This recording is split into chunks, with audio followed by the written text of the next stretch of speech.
Hello. Hello, and welcome to Greenery NYC.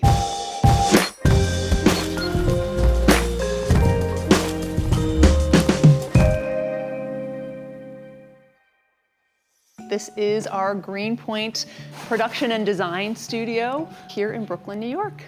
I have never been to this location. This is kind of like your non-retail location. It is our non-retail spot. So this is where we design, build all of our large-scale plant installations that are throughout New York City.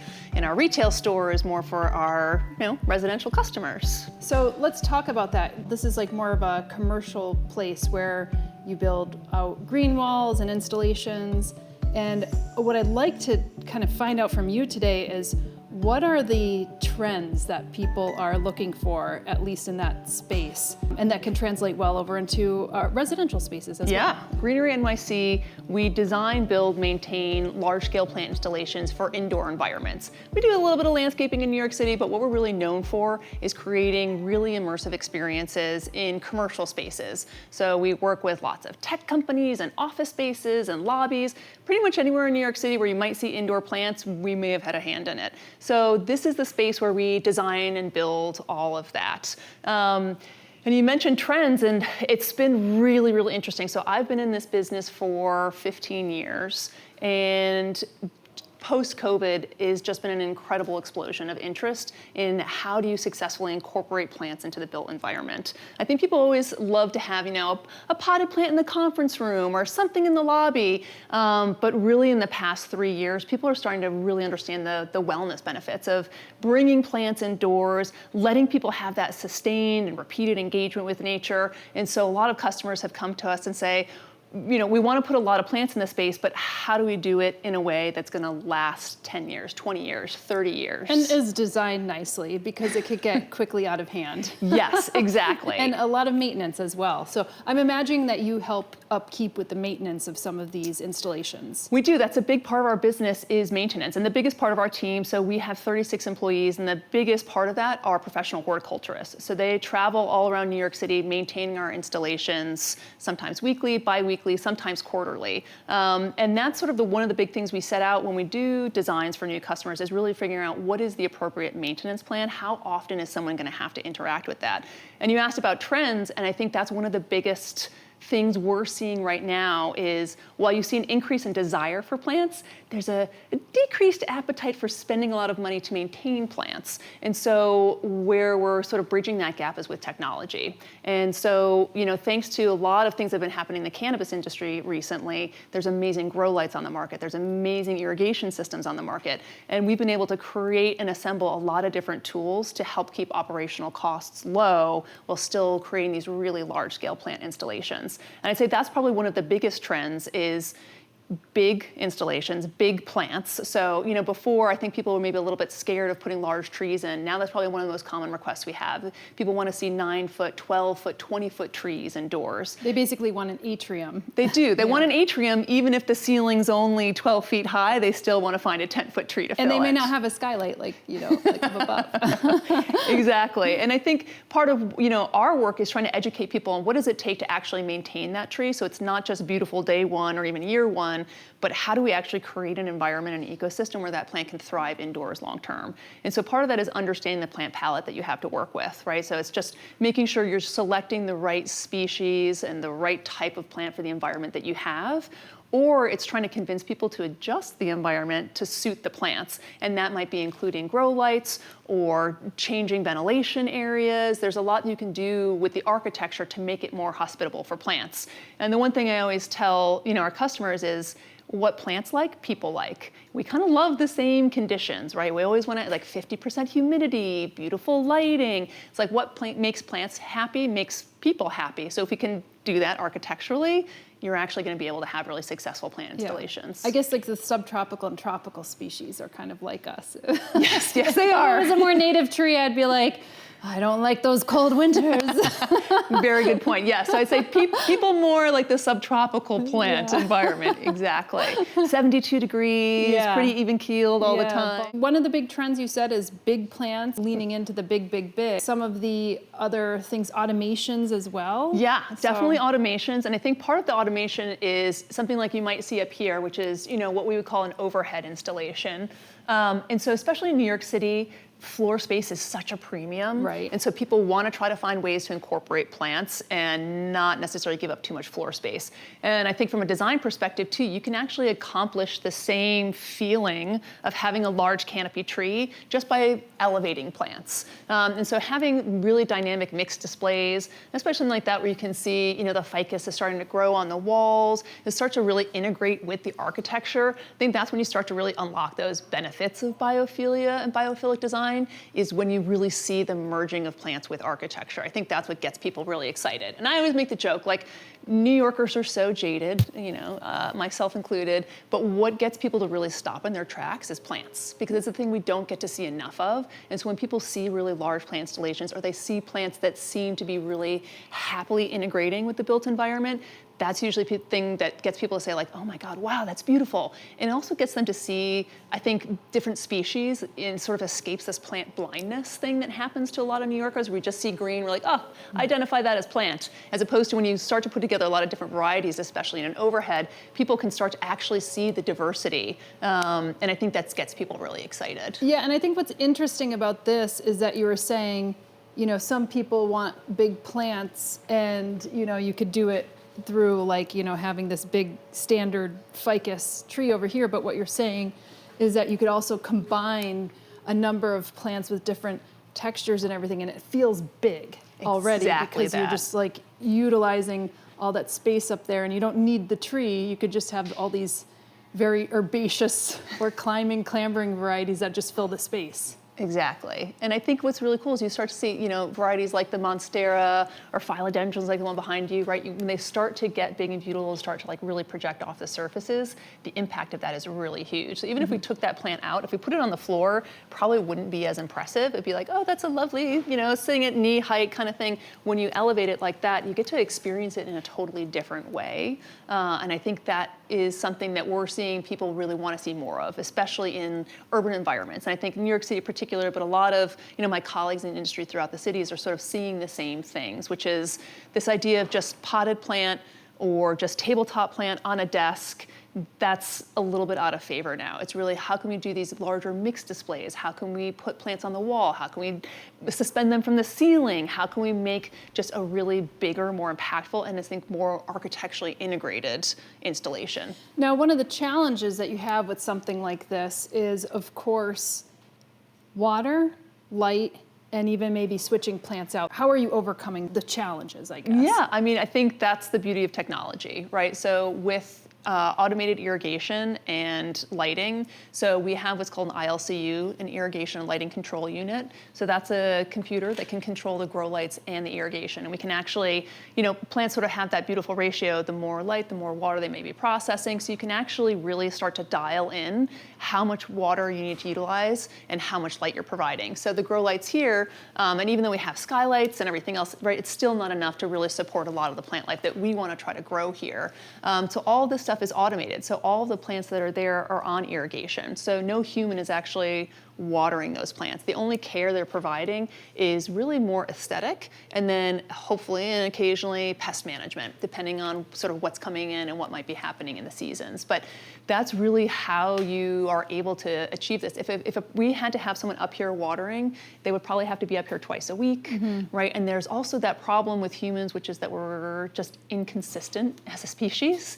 And so, you know, one person may say this plant looks thirsty, and they may overwater it. And then someone else comes in 2 weeks later like, this has been overwatered, and then they restrict the water. And that sort of push-pull of like flood, drought is what really stresses plants. And I think when you start to utilize technology and you start to dial in the ability to be very consistent with both the water and nutrients you're providing, that's when you really start to see awesome plant health and really low care needs for the plants. Yeah, so now we're in the office side of our studio. So you were on sort of the production side, and now we're in the space. This is where all of our design and sort of back of house production things are happening.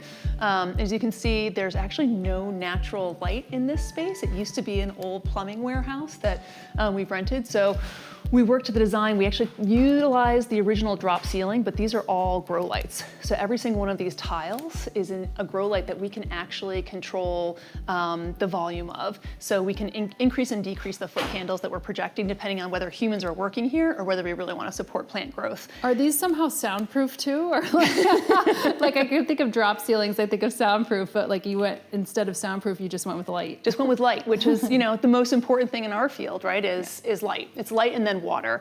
And so part of this, like our space is really a place where we experiment. And we're trying to test out different types of technology to grow plants so that we can better provide opportunity and options to our clients. So, we said earlier, I work with a lot of tech companies, and one of the interesting things and sort of trendy things that's coming out now is the idea of creating these unplugged spaces. So it's spaces where employees can go, they don't bring any devices, and they can just engage with nature. And so these might be like smaller conference rooms that are sort of transformed into almost like human-sized terrariums. But in order to do that, we have to adjust the architecture. We have to provide grow lights. We're going to have to provide irrigation. We have to figure out how we're going to do air exchange so it doesn't get crazy humid in there if it's just in a closed-in space. So this area of our office is really a place where we're experimenting with a lot of that so that we can talk to our clients from a place of understanding, saying like, hey, I tested 16 different grow lights. These are amazing. And so we can really help them have tools to do these really large-scale cool plant installations. And I'll take you into the office here and show you. So we were talking about, the idea of automation technology, and this is a really cool product that we're super jazzed about, which is a green divider. And so this is a completely automated grow system. It incorporates its own grow lights, as you can see, and it has its own irrigation system. So within here, if I pop this guy open, you can see, so it's pretty simple in idea, but complicated in execution. So stainless steel tank, which is totally refillable. And this tank is a little under 5 gallons, and it basically gets you about 6 weeks worth of water. So again, when you're thinking about how you could reduce the operational cost, if all you have to do is refill the tank, and there's an indicator light on the side that turns red when the tank's dry. Does it pull the water, or how does that work? Yep, so it's on a pump. So the pump basically connects to that timer, and so each one of these is a sub-irrigated. So it has a capillary mat at the bottom, and the water is pumped up through this back chamber here, and you can see these irrigation lines right in here. And so that actually goes down to the base of the box, connects to a capillary mat, and you inject the water into the mat. So all the water is actually hitting right at the root zone, and it gets an even spread. So you're being really, conscientious and water-wise. You don't have to use a ton of water because you're really putting it right into the root zone. Like I said, so this gets you about 6 weeks worth of water. And this is something, once it's calibrated and you sort of understand what species you're going to put in here, how much water are they going to use. This is something that even just like a facilities person, anybody could just refill the tank, and it's dialed in. And what's cool about this too is you probably see here, right? I've got ferns going in one box, and then I have philodendrons going in another. You can actually get really specific on each box. So the fern box is actually receiving probably double the amount of water that the philodendrons are. So you can actually just, even on an individual level, how much water the boxes are receiving depending on the plant species you want to put in. And so for me, stuff like this is so cool because it allows you to have a much wider variety of species and types of plants. And I think that's part of the other thing we talk about, what's cool and trendy now in plant design. People want to see different types of plants. I think everyone has seen the Aglaonema in the dentist's office, and we kind of know what that plant is. And when you start to introduce people to like different begonia varieties and different philodendron varieties and different types of ferns, things they're not used to seeing in office environments, that's when people get really excited. And so I think products like this that you can actually, as I said, really get specific with the amount of water you're giving and provide adequate amounts of light for plants, the palette opens up exponentially. What do you think the lifespan is to the capillary mats in there? Like, do you have to change them out at any kind of regularity? We haven't. So I have, the first version of these is now going on 6 years old, and I've had no need to change that out yet. And I think at a certain point, and I think part of that's like the fun part of it is testing to see like what happens when the fern's in there for 5 years. Am I going to have to take that out? Is it going to completely absorb and eat the capillary mat? Yeah. That's part of the fun like experiment process of like working with these different types of technology is kind of understanding that. And maybe at some point, right, that the good thing about it, I guess, is that it's, in a way, you could just take that line and put in a pressure compensating emitter, right, if you had to, or like a spike emitter. So there's different ways to think about what the future growth looks like. But that's the exciting part is like what happens to the plants if you can actually create these environments. Yeah, I can't remember when I first got my capillary mats in my place, but I have terracotta pots on top of them, and the roots start growing out onto the capillary mat. And I guess you could always root prune or some things like that, but that's why I asked, because I was like, my capillary mats are kind of seeing the end of their capillary life. Yeah, and I wonder, I mean, that's part of the fun thing too, is like, because this is that mix, right? These are actually direct planted with potting soil on top of capillary mat. They also have some expanded clay aggregate in there too as a drainage layer, and so we have enough aeration. So part of that is like finding what is the perfect balance and how long does that balance buy you? Like I said, I have some of these dividers that have been up for like 5 years. Regardless, so far, so it reduces maintenance in general. Exactly. You know what I mean? Right. It's like you can't go without zero maintenance, at the end of the day. There's no plant unless that's zero maybe you want to maintenance. go with like a plastic plant, and then even then you still have to dust it. No plastic. But I think that's exactly the point. There's no such thing as a no maintenance plant when we're working in an indoor environment, right? It's different when we don't have the benefit of Mother Nature to provide like sun and water for us. Like that's dependent upon the human to provide the water and light. But if we can utilize technology, then all of a sudden what once maybe cost someone, $5,000 a year to have a horticulturist come in and water and take care of it, can you reduce that down so now that person's only coming once a quarter, right? Once every 3 months, they're coming in and they're really just doing aesthetics. Like all of a sudden, all of that budget that someone was spending to essentially pay someone with a watering can could go towards larger, bigger installations, which I think is really exciting because that's ultimately what my end goal, cover New York City with plants. It's a beautiful end goal. Welcome. So this is our retail space, and we also use this as a showroom so people can come in and see what it feels like to be amongst thousands of plants. This is a place we have some of our automated systems in here with overhead planters which are irrigated, living walls, different types of custom grow lighting that we use. This one in particular is called our tree halo. So that's a piece we designed to really try to support canopy growth in indoor spaces. But everything in here is for sale and staged, and there's lots of different plants, pots, accessories, all kinds of different things to support plant-loving people in their journey with plants. Yeah, you have all this like overhead plants up there. So you're not crawling up there. You're using some kind of fertigation or irrigation system up there. Both, exactly. Okay. So all the overhead and the green wall are on automated irrigation systems, and they also have fertigators. So we're injecting fertilization into the water line. So as we're watering, we're also providing nutrients to the plants. How often are you swapping out any plants in here? So I would say with these, it's probably every, maybe 3 or 4 months. And sometimes there's an aesthetic choice. So for example, the aglaonimas, I'll come around and show you. Some of them, they just start to grow a little bit long for the wall. So yeah, they might be a little lanky. They get a little lanky. So, and if you start to prune them back, sometimes you can start to feel a little bit like you've got a bald patch. So sometimes it's just an aesthetic choice of, and especially because this is a public retail space, I think in some of our others, I would be okay with it maybe looking a little patchy as things grow out, but this one has to look beautiful all the time.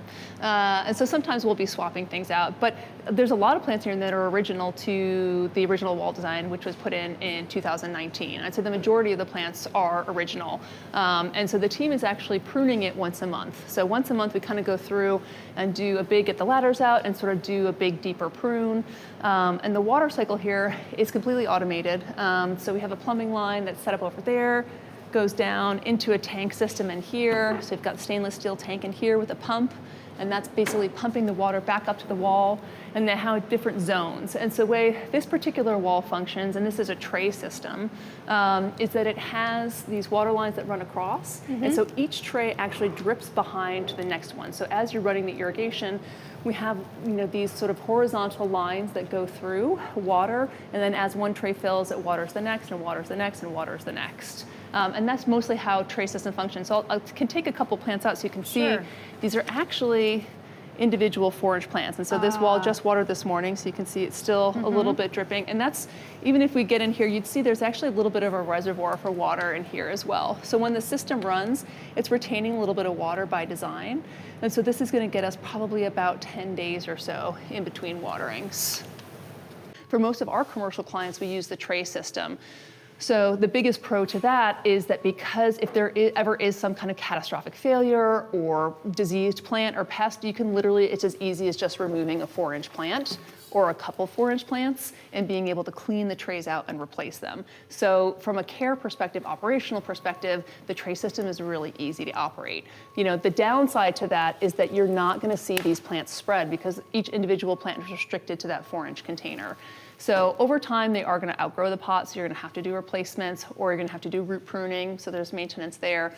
But you're never really gonna get, even though I think this wall is beautiful and it is dynamic and it has some texture to it, it's not gonna have, a 4-foot ficus coming out of the top and creating a beautiful canopy. Yeah. So I think, again, there's pros and cons to the different types of systems that are out there. And it really starts in the beginning to say, what's the most important component here? Is it the aesthetics of the wall? And I want to see different varieties, and I'm really happy with it morphing and changing and evolving over time? Or is it important that it's really easy to take care of and I want it to actually be the same over time? Let's actually also talk about the water quality system. Do you need like an RO water, or can you use the city water with all the chlorine and the fluoride in and all that other type of stuff? You want to filter it. So yeah, so this is tied to a municipal system, but it's going through filtration before it actually hits the wall. And I think that is really important, especially with certain varieties of plants, right? They start to exhibit characteristics of some of those minerals that you'd find in city water. So unless you want to be sort of changing those out, it's always a good idea to use a filtration system before you can actually bring water to the wall. And that's sort of across the board, any system. And I think the easiest way too with fertilization is like using that, so basically filtering the water once it comes from municipal, and then you put in that fertigator. So you have a fertilization injection system sort of after you get to that filtration.